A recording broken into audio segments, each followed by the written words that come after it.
বন্ধুগণ, আমি আপনাদের সামনে আবারও হাজির হয়েছি একটি মজার গল্প নিয়ে। যে একটা পুকুরে দুটি হাঁস বাস করত এবং একটি কচ্ছপ বাস করত, অর্থাৎ তিনজন মিলে বন্ধুত্ব তৈরি হয়ে গেছিল। কিন্তু কিছুদিন যেতে না যেতে পুকুরের জলগুলো শুকিয়ে গেল। পুকুরের জলগুলো যখন শুকিয়ে গেল তখন হাঁস দুটি কচ্ছপকে বলল, বন্ধু, এখানে থাকার আমাদের নিরাপদ মনে হচ্ছে না, অর্থাৎ আমরা এখান থেকে কোনো অন্য এক জায়গায় চলে যেতে চাই। কচ্ছপ বলল, দেখো বন্ধু, আমি তোমাদের বেদনা বুঝতে পারছি এবং কিছুদিন থামো, পুকুরের সম্পূর্ণ জলগুলো শুকিয়ে যাক, তারপর আমিও তোমাদের সাথে কোনো এক জায়গাতে চলে যাব।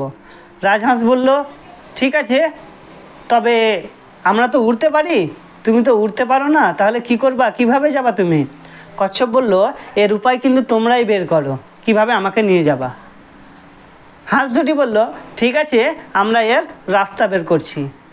এবং হাঁস দুটি বুদ্ধি লাগিয়ে বলল যে একটাই রাস্তা আছে, সেটি হচ্ছে আমরা যেটা বলবো সেটা তোমাকে পালন করতে হবে, কোনো কথা ছাড়াই, কোনো শব্দ, কোনো রকম টু শব্দও করবে না, আমরা যেটা বলবো সেটাই করতে হবে। কচ্ছপ বলল, ঠিক আছে, আমি তাই করব।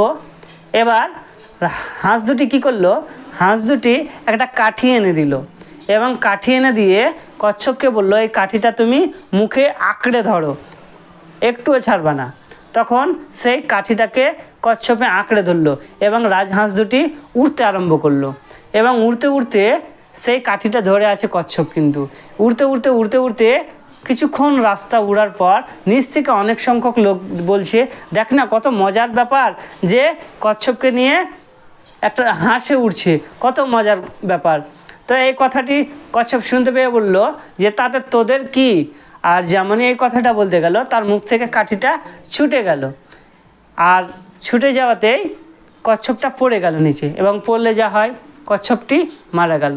তখন হাঁসটা বলল, বন্ধু, হাই, আজকে তুমি যদি আমার কথা শুনতে তাহলে আজকে তোমাকে এই দিন দেখতে হতো না।